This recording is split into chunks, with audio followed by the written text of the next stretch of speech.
Hello, Culture Matters podcast. We're back again with another Beyond Order 12 More Rules for Life. Dr. Jordan B. Peterson. Before I introduce our rule today, Rule 6 of the 12 in the book, in this series, here's a quote just for this podcast.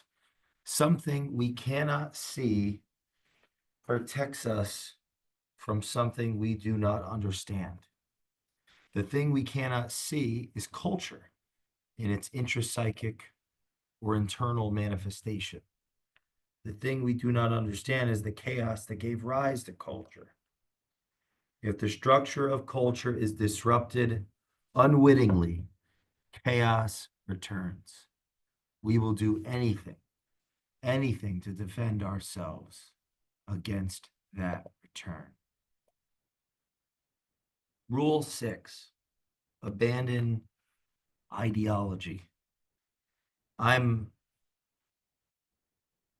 excited about this rule because it in, it encompasses the bigger picture, or the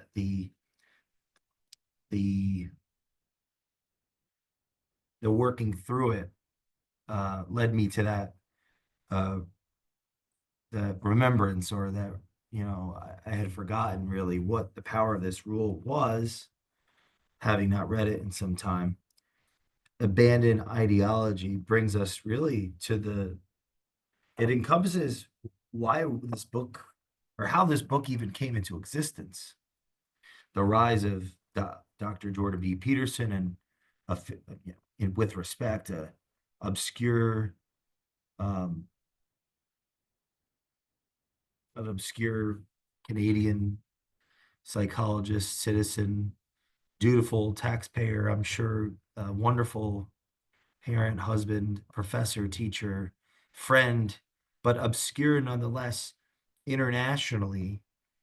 I'm sure very respected among his peers and students and so on. But prior to some cultural conflicts in the mid 20, yeah, the what, 2015, 16, or 2017 rather, 2016, 17, I believe it was 2017, bearing some cultural conflicts in his country, where a psychologist, teacher, entrepreneur finds himself standing up, as he saw it, against a censorship or a form of institutional control over speech in his country, standing up.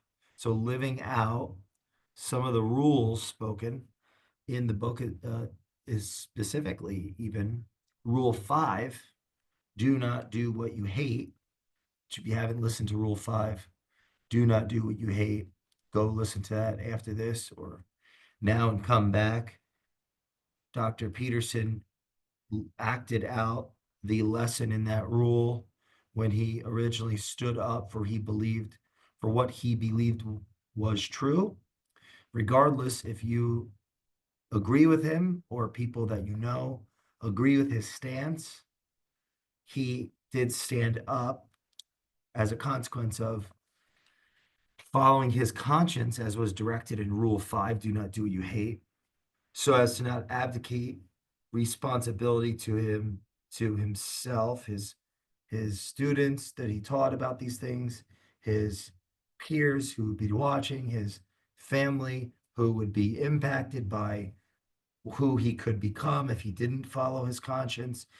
And he abdicated responsibility, either stopped paying attention, didn't notice what was happening in his culture, or refused to admit it to himself and to others and stand up. So he leaned into Rule 5. He leaned into Rule 4 by noticing that opportunity lurks where responsibility has been abdicated. His opinion was that the responsibility of the leadership of his culture, his actual country, was making a mistake, was, whether intentionally or unintentionally, unwittingly. The structure of culture is disrupted unwittingly. Chaos returns. He believed that that structure of culture was being disrupted. So he stood up and spoke so as to not undermine rule 3 by hiding things in the fog, right? Do not hide unwanted things in the fog. He didn't want to hide or repress, say nothing, omit what he thought.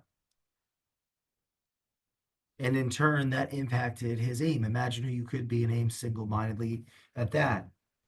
Could a doctor of psychology, a teacher of personality, and a teacher of belief and totalitarian rule and evil and human nature, and could a could a could a teacher in Canada inspire tens of millions of people to stand up straight with their shoulders back? Rule 1, 12 rules for life.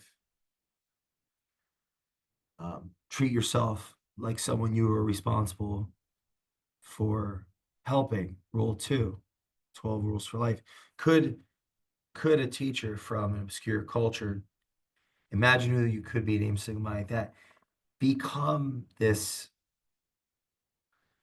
world-renowned pundit of personhood, of personal responsibility, of light, of clarity, of truth, of certainty for so many people? Could could that even be possible? And in rule 1 of Beyond Order, do not carelessly denigrate social institutions and creative achievements. It states explicitly that the time to criticize carefully the institutions, the time to criticize carefully the institutions would be after one has integrated themselves. And it puts a list based on the psychological literature of, are you educated to the level of your ambition? What's your, are you in a relationship? If so, what's the state of that? Whether it be single or married. How about the state of one's family? Like, what what would what would be your grade of your family dynamic, interpersonal alignments? How about your community? What about religion? Where are you with that?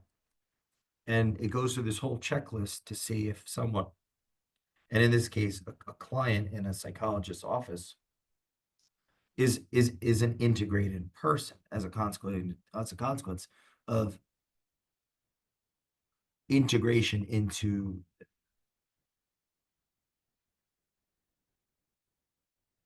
their education, which is themselves, and how they relate to their career. Oh yeah, career was one of them. Family, religion plays a role in that. Community plays a role in that, and goals play a role in that. If how integrated you are as an actual person, and explicitly in Rule 1, to get the argument is that the less integrated one is, and the less likely one has actually followed the rules for long enough, the less wise one may be, or in a position of wisdom to critique carefully an institution when it inevitably does become corrupt, because institutions inevitably become corrupt. And it's so all of that to say, abandon ideology. It's interesting about this whole, even this whole book and these rules and all of this work, is that Dr. Peterson and, let's say, his students, if you're listening, you're a student, or you're listening, you're not a student, or you're listening and you are um, a student that disagrees with the thesis that will lay out some of it in this rule, his general thesis, his general theme, his general stance, from an academic standpoint, from a political standpoint, from a cultural standpoint, still a student because at one point in time, students don't agree with the teacher on everything. Uh, it, that's not how life works. Now, one is graded based on how well one performs in the classroom, but it's not just grades on test based on rote memory. There's also writing and study group, or not study groups, like group projects, and all ways that a student can increase their grade. Now, of course, that brings us to the quality or the capacity of the teacher, right? And how that Osiris or that leader pays attention to look beyond just the rote memorization to see, okay, this student disagrees with everything that is on every test, but what are they actually trying to get at? Maybe they have a grain of truth in their discernment, in their criticism that is well earned, that is paradigmatic in its form or essence, and is a truer truth. So I just want to, there's two sides to the story, or there's many interpretations to the story here. And one of the glaring things I think needs to be discussed in this series of the rules of 12 rules of life, 24 rules of life, on a higher level of context versus just individual, practical, valuable tools to use to help our life improve or help our career improve or help be more successful, is that the higher we go in resolution, we're going to go higher today because this rule is like a linchpin in a sense, or a fork in the road, and it takes things to another level from the deeper works like maps of meaning and some of the resources that have been discussed over time, like Beyond Good and Evil, and uh, so much of the literature I'm studying now for preparing now for that McGilchrist interview, and his book, The Matter of Things. Just there are these bigger conflicts in friction, these bigger problems, these bigger questions at friction in our culture today that the Petersons of the world and his adversaries are attempting to address in their way. And I think so. Anyway, to something I think needs to be addressed is that abandon ideology. I think we have to be careful not to let anything good become too good.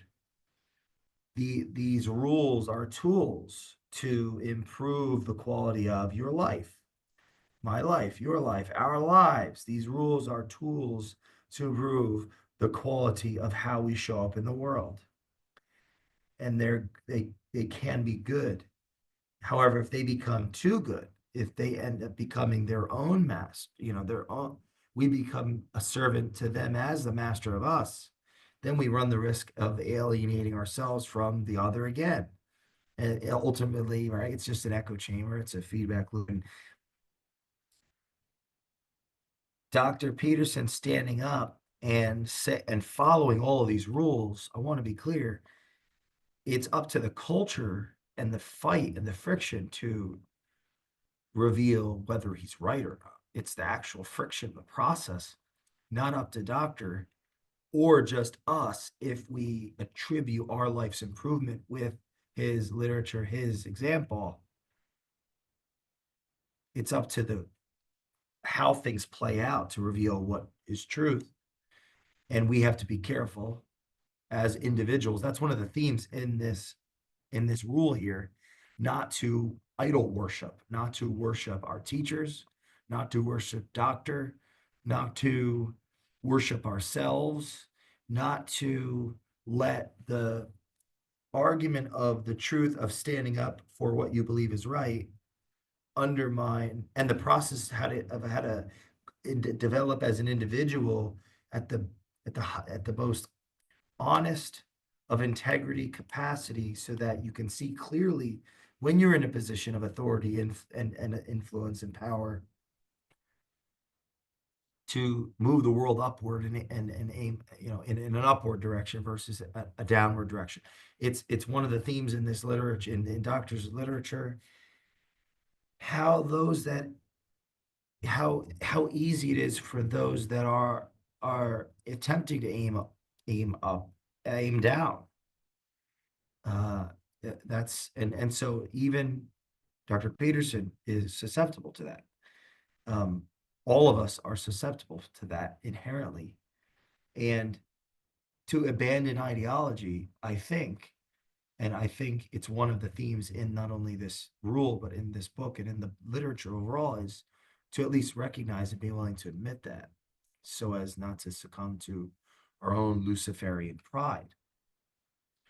Haven't even gone to the rule yet, but in a sense, I have, or even deeper. So Dr. Peterson stands up. If you don't know, he fought a bill about that was around individuals' capacity to speak what they think in his culture. This was Canada. And there was tremendous backlash on the political context. Found himself in the middle of that, which was huge tailwind to his information business, to his lecture business, to his course business, to his authorship, to his speaking business, to his monetization of tactical or tangible insights that he had used at, like any great or capable psychologist would use with clients to help them move away from being in positions of instability and victimhood in society to more capable, more competent, more self-aware and educated, respectable, productive individuals, responsible individuals in their lives, right? Because that's what happens in the doctor's office between doctor and patient when it comes to psychology. And the great psychologist that Dr. Peterson cites constantly, and he talks about in this rule, much of what he teaches comes from geniuses that are long dead, like Nietzsche and Jung and Freud and Panksepp, he's dead, and Dostoevsky and Tolstoy and Eric Neumann and Mircea Eliade, I don't know how to say his name, and Northrop Frye, and the list goes on. Of course, living people now, and McGilchrist and Pageau and all these Brooks, and is a new one, I've seen a lot of them together. All these other, Paglias and so on. So the living ones, right? There are many living people that Dr. Peterson learns from, and you could see that on his podcast as he interviews and has conversations with all of this eclectic group of teachers, ultimately. So here's a quote. Get us going here. God is dead. God remains dead, and we have killed him. How shall we comfort ourselves, the murderers of all murderers? What was holiest and mightiest of all that the world has yet owned has bled to death under our knives. Who will wipe this blood off us? What water is there for us to clean ourselves? What festivals of atonement? What sacred what sacred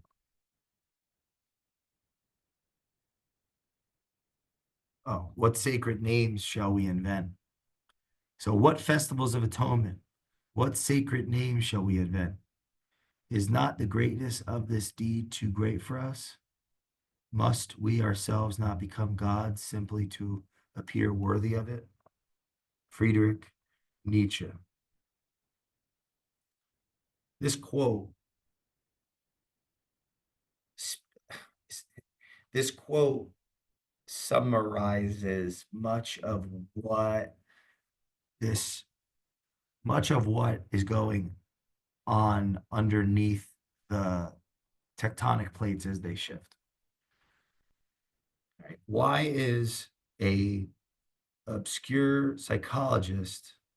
I hope that's not a disrespectful way of putting it, but prior to all the hoopla and the fame and the acknowledgement, this why is this capable, teacher and psychologist with 40,000 working hours that wrote a textbook after 15 years of work, 3 hours a day, just a hardworking, conscientious, really gifted speaker teacher, but just a college teacher, right?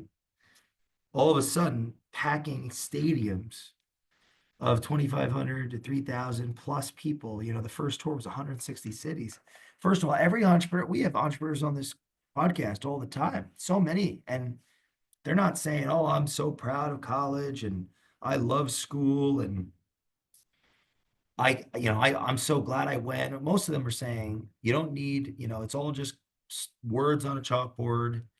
It's not real. It's only 5% you use. You don't need to go to college. I mean, if you listen to the Culture Matters podcast, most people on the show that are Main Street, employees, executive, entrepreneurs, this is lower middle market, Main Street mostly, but mostly businesses, 500 million in sales and down. Like the everyday people, the hundreds of millions of people in this country, the everyday people are not waving and placards saying how great college was and how they love their teachers and how much they got from college. And the everyday person isn't excited, like jumping up out of their seat to go do a lecture, is what you would think. Okay. So why is a teacher from some other culture packing auditoriums to talk about personal responsibility? That's the question that we have to ask. Why is this professor where, in another context, half the students might not like the teacher because they don't know why they took the class. And the ones that like them, but they're not going to worship them or they're not going to put them at that highest peak.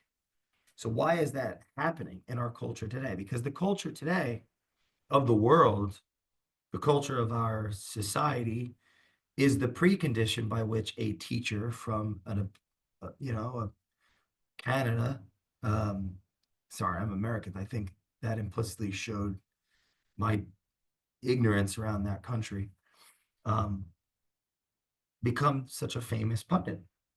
How could that be possible? So, and interesting enough, according to Dr. Peterson and others, it's a consequence of a meaning crisis. And the argument in abandoned ideology is first understand the facts, first understand history, first understand yourself as an individual so you could start to move in a subjectively meaningful way in your life so that you could be protected against bad ideas. I'll simplify it, right? Bad ideas, which are ideas that lead to consequences you wouldn't like, more suffering than purpose and pleasure and the pursuit of something greater, where you develop actually value creating for yourself and how you feel and what you think about yourself and what you do for society and the economic advantages that come. Like bad ideas lead to bad consequences that mess with your life. And bad ideas seep in when the structure of culture is disrupted. This quote, God is dead, God remains dead, and we have killed him. How shall we comfort ourselves? The murderers of all murderers, what was holiest and mightiest of all, that the world has yet owned, has bled to death under our knives. So the argument in that was when the human species starts, this is the Nietzsche's argument in that context, the human species, the human culture is easily rationally deducing the belief in that monotheistic God, the belief in God. The barb is taken out and the individual breaks apart. Imagine you have Vesuvian Man or whatever that Da Vinci made, where he's like, his arms are outstretched and his legs are outstretched and it's on that wheel. But there's a barb that's right through his heart. That barb is God. And when it's taken out, much of what is not much of what is not done that keeps what can be done to lead to the sovereignty of the individual, the upward aim and upward mobility of the individual, much of what is done to stop what can be done, that stops. Much of that, the rituals stop, the talk tracks stop, the behaviors stop, and their antithesis takes over. It's too much bad. So there's a percentage of good, like, let's say, civilizations stabilizing behaviors, and there's a percentage of civilization destabilizing behaviors, and it's an imperfect ratio. It's not 100% stabilizing ratios. That would end up be destroying itself. The world is in contradiction. The world is in, McGilchrist really goes hard on this topic, and I won't speak to it yet because I'm not ready. But it's, we need our opposites. There's going to be evil in the world, and good and evil are inextricably linked. Light and dark are inextricably linked, and that tension is part of reality. But if too much dark happens, there's not enough light, and there's too much light. You can't see if there's too much light. You can't see if there's too much darkness. It's got to be a balance of that friction. And so God is the barb in the heart that it has to stay. And when it's taken out, things start to destabilize. So what does this have to do with why Peterson? Okay, this is my argument there. Peterson he's become okay, we don't believe in the company. I'm going to use a company metaphor. We don't believe in the company's mission, vision, and values. The company has had them on the wall for a long time, but the leaders haven't led them in a way that we trust the values, because we don't trust the leaders because they haven't led with the values long enough. So we don't trust the leaders, so therefore we don't trust the values, and then we don't trust the company. In our culture today, we don't trust the leaders, we don't trust the values, we don't trust the country, we don't trust in every nation, there are the actual national identities are breaking down. The individuals are not trusting the leaders, they're not trusting the values, they're not trusting the country. There isn't a belief in the nation at the degree necessary for the feedback loops to continue to flow information up, for upward mobility to occur, for there to be that tension of lack of resources and springboard of reasons, or there's a proportional relationship between the lack of resources and the desire of resources, and that creates energy, it creates momentum, it creates the precondition for sacrifice of the individual, and that is waning. And when that's waning, meaninglessness is taking and washing over the whole land. It's washing over the whole planet. It's washing over meaninglessness, because the meaning comes from that tension. The meaning comes from the tension. It comes from how we relate to the tension. And as the tension is getting softer, it's not as tense. It's lightening up. It's kind of like a string that's, you can't push a string. It gets all right. You need to pull it. So Peterson's his what he's talking about and how he's talking about it, and that he's talking about, and how he was originally found, in a sense. He was integrated in his, whether you agree with his thinking or not, he was integrated. He was authentic. He was authentic, and that authenticity attracted a followership, and it attracted an adversarial community as well, which is a formula to springboard a person of interest. But why this person and why is this of interest? And the argument is that our culture is we are in an identity crisis. We are in a we're in a culture crisis in the world, in the whole planet, in all the countries. And we're elevating personality personalities personalities are being elevated to actually replace. It's like going back to the company example. If we stop believing in the management, we stop believing in the values, and we stop believing in the company, then then a new leader is who will follow. We will follow a new leader. So we're looking for leadership.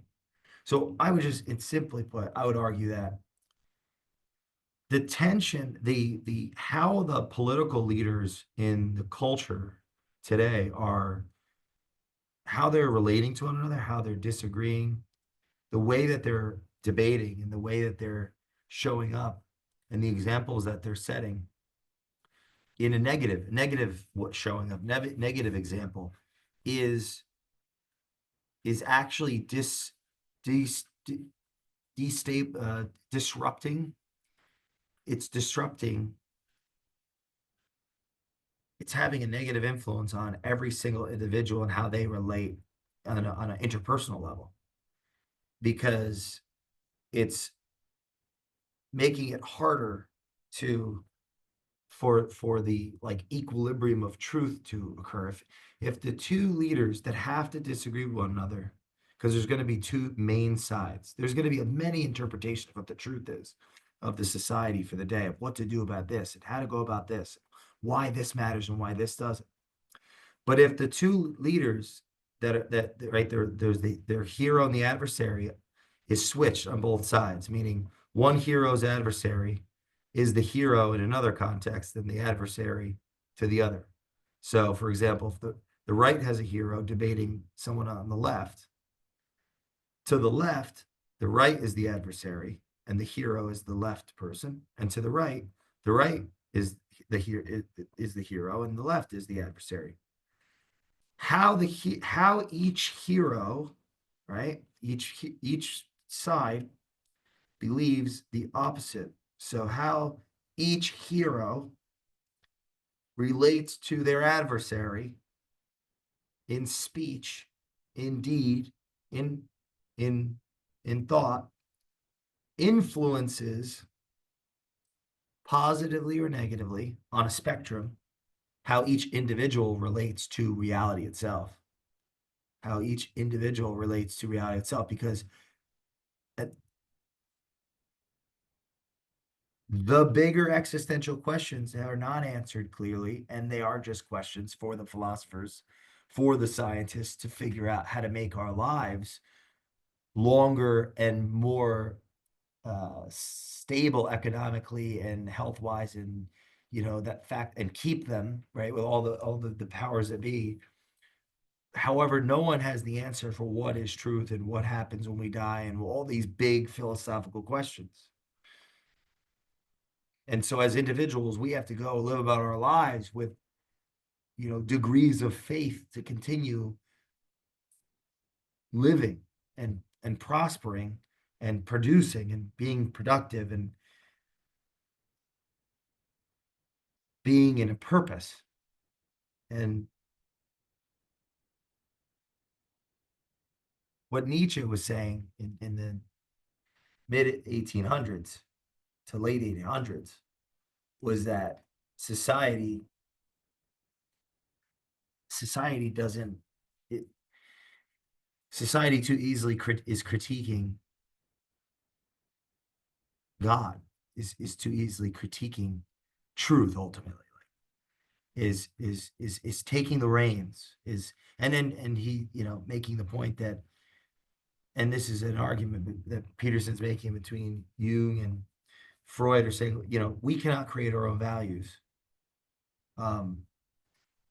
an individual is incapable of creating their own values. We need the feedback loop.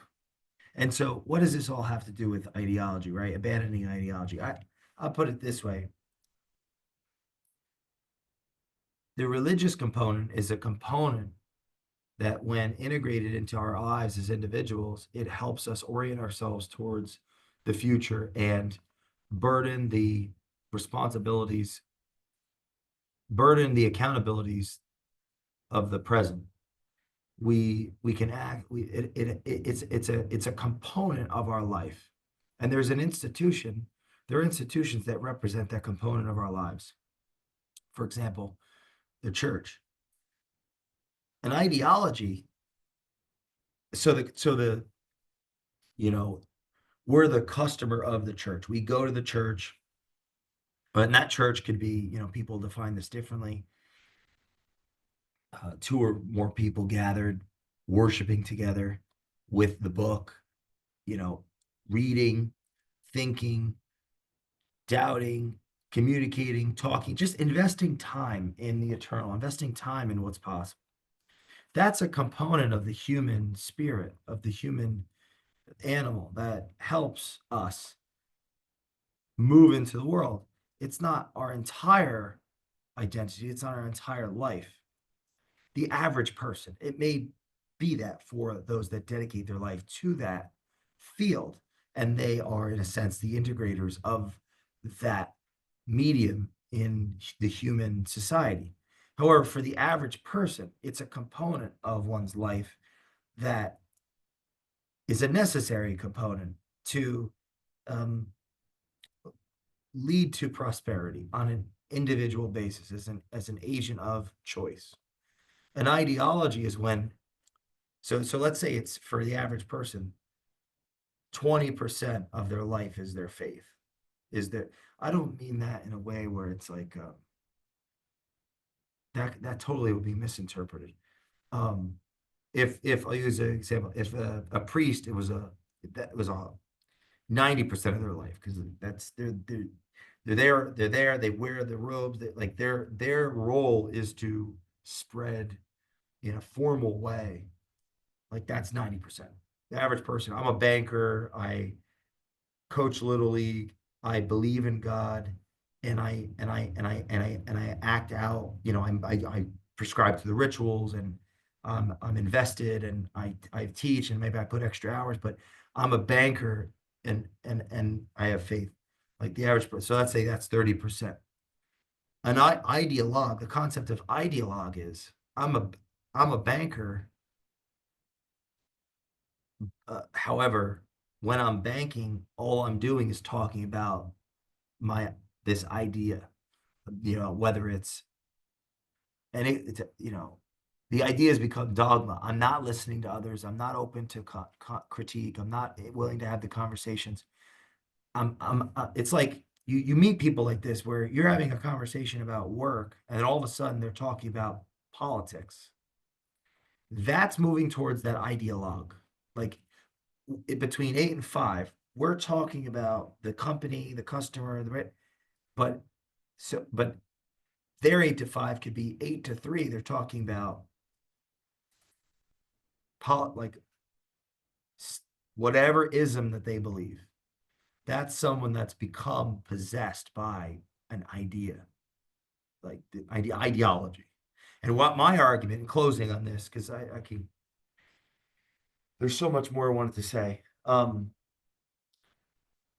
An ideology is where it's different than the spirit of religion, where it's a component of reminding an individual how to be an individual among a group to create the most value for themselves and others. If one is following the rituals and prescribing to the lessons and the stories and moving into acting out in the values that faith prescribes, not the values that the hypocrite in the community acts out, but the values that the religion prescribes. It's a component of one's life to improve one's life. A component, a smaller distribution. It's not the majority distribution. The majority distribution of their thoughts, feelings, emotions, it would be around their identity as a parent, as a citizen, or careerist, a citizen, whatever their personal purpose is. That the majority, because that's part of our Western society. This is a Western conversation mostly today, but that's part of the construct of that individual and of that individual. The ideology, it's like almost like a virus. It spreads, and then it becomes over 90% of what they're thinking, what they're feeling, what they're speaking. And it completely takes over them where they lose all the other facets. And we as individuals are susceptible to ideology. This whole series can become an ideology, I think. And so this chapter is about the awareness of that, where that stems from, the beginning conversation, or where that stems from, well, and what are some practical solutions to that? And of course, the practical solution to abandoning ideology, according to Peterson, are these 24 rules for life. And the argument he's making in Maps of Meaning for navigating known and the known and the unknown, chaos and order, and uh, taking personal responsibility and what that actually is, and how to actually do that in society, and how to navigate the inevitable cultural conflicts our species will face in the coming decades as we embrace and integrate, and or embrace and brush up against and integrate or repel the the ensuing ideas that will follow with more power, more energy, more opportunity for our species to do whatever the hell it wants, when it wants, and create that utopian society. And the argument here is that utopianism hasn't worked, right? And that's representative of a greater political and cultural argument that's been going on for a long time. And the argument, hey, the facts don't represent it, and focus on yourself. Make your life better. And you'll end up making those things better because you'll be capable of actually thinking and showing up as a respectable person that can actually have conversation with adversaries in a dutiful, compassionate, reasonable way to get to what the truth is. You'll maintain your naivete. You'll have enough humility to balance the pride. You'll be able to aim upward and really aim upward, and not ironically be going down while you're thinking you're going up. And so I want to liken ideology to a multi-level marketing scheme, not a multi-level marketing company, but a scheme where it's gone too far. So multi-level marketing is a business model to disseminate products and services, um, by by investing the marketing dollars into the actual employees. But so the employees or the distributors, we're investing as a brand, or as a culture, as a company. We're investing into the actual um, the actual like the actual people. We're investing into them, and they are leveraging their interpersonal networks to sell and scale the products and services. It's more of like the multi-level marketing is where the business invests into, uh, um, from an economic standpoint and from a culture standpoint. So economic would be people are getting paid overrides for recruiting, which leads to more recruiting. So, and those that are recruited, they buy in, they have skin in the game, they invest into the product or service. So they're part of the culture. And what that leads to is a higher conversion rate on getting those people to recruit their sphere of influence, because their identity is wrapped up in the business on a deeper level than a traditional corporate model. So multi-level marketing is actually using economic incentives, and cultural ritual and story. That you'll see values, a certain way of doing things here. And there are always great culture case studies for company culture to see how do these successful multi-level marketing, because there's a balance of the product being the actual salesperson or distributor. They're a product of the environment. They're a part of the product because are um, they're they're scaling the product or service through their actual network. It takes the idea of growing a business by referral and actually makes it institutionalized, because the way that a multi-level marketing company will grow is by the is by the intro is by the is by the sphere of influence of those that buy into the product or service. Those that are employed by it, they're simultaneously the customer.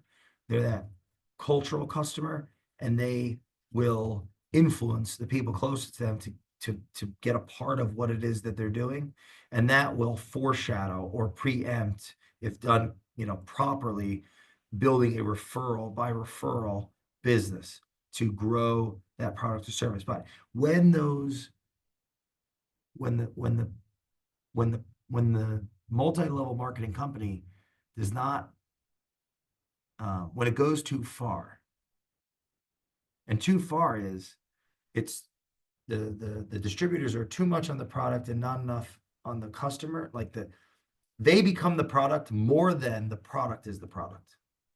They become the product more than the product is the product. So instead of company through salesperson to customer, it's company, salesperson is customer. Right? The salesperson is the customer. They're the product.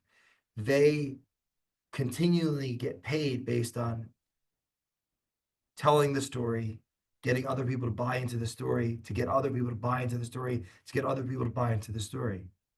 It's it it when that it's too much of that and not enough perceived and actual value of the products and services, then it becomes too ideological.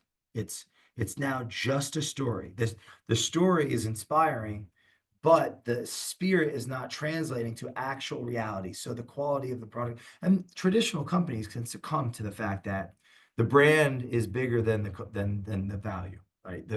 I bought a Louis Vuitton, but the quality of it was like just some low rung, and that's that tension between brand and quality, or brand and culture, or what we perceive and what actually happens. So in closing, I just want the ideology. To understand ideology, you have to think about a multi-level marketing scheme. Like the worst example you could think of a multi-level marketing business model works like an ideology. Each student becomes a teacher to then, create more disciples in it. And it is not a religion. That's a different podcast, a different conversation, and not going to explain that in a minute. It's oh, and that's discussed in this rule too that I didn't get to, but the attraction that we have as human beings, in closing, to isms, to ideologies, are, especially those that are smart but haven't put in the work and are a bit lazy, are that they are attractive. They are attractive. It's attractive to have certainty. It lowers anxiety. It makes the moving into the unknown a little bit easier. And if our lives aren't succeeding and we're not doing that great, to get that dopamine hit could be the thing that keeps us going the day. I mean, why do you think we're addicted as a culture to these smartphones on these social apps? We're constantly, I've noticed it in myself. If I'm in a position of stress, my physiology, I might immediately go to Instagram and just scroll for a second. Well, I've noticed it. I'm like, whoa, what's happening? My body is looking for an escape from the stress. So it's being conditioned every time to go back to the phone as a way to avoid responsibility, the ability to respond to conflict. And that, imagine that's happening at scale to billions of people. How is that going to change the ontology of our species? It's changing it. And so where I'm going with this is that Dr. Peterson, his fame, his acceptance, his the freaking fact that you might even still be listening to this is a consequence to how our species is integrating with these technologies or not, repelling them, or that's questionable. Um, and we need to believe in things to function, like, period. We need to believe in things, and we must believe in things to function, so we don't rip the whole thing down and tear everything up just to feel something. And so how we relate to our smartphones reveals how much we need to believe in something when we're scrolling and looking at other people's lives and other experiences and other things outside of our own right now reality. We have such, why we watch movies and we get excited about what's happening. It's that, is it real? It's real because it's a part of what our spirit needs, something incomprehensible that is a part of us, that we need to believe in things. Well, but this is the things that we believe in have consequences on our lives because they influence how we show up in our lives. In closing, I want to read you the values at the back of 30 Days of Thought on page 260. I'm sorry, 259 or 260, 261, because I believe I did the 30 Days of Thought as a way. There was a conscious point to doing the book, and then there was an unconscious phenomenon occurring doing the book that I think is eerily similar to what Peterson is talking about in Rule 6 around Nietzsche and his transvaluation of values. But Culture Matters Values, page 260 in 30 Days of Thought. Here we go. Give collaboration, the C. Each letter stands for a word. Culture Matters. Collaboration. Give first, intend to help, get started today. Unique. Education is finding the answers within. Learned. The more you learn, the more you earn. Trustworthy. Trust in yourself so you can trust others. Unstoppable. Your losses don't matter because you'll win in the end. Never give up. Reserved. Listen to understand, not to reply. Enthusiastic. Convey love passionately. So that was culture, the word culture. Collaboration, unique, learned, trustworthy, unstoppable, reserved, enthusiastic. Here's the matters. Matters. M. Move. Make it happen. Do it now. Aspire. Aspire to inspire before you expire. Twinkle. Turn that frown upside down. Laugh a lot. Talk. Always talk to strangers. Every person has a story to be heard. Ease. Slow down to speed up. Take a deep breath and follow your plan. Responsibility. Don't expect to be hugged first. Take initiative and love with a hug. Sunshine. Remember you are light. Read, write, and speak daily, and unlimited power will flow through you, enough to light up any room. I wrote these values long before I got in touch with Peterson's work. And all of them represent components of who I can be and who I'm often not, or who I'm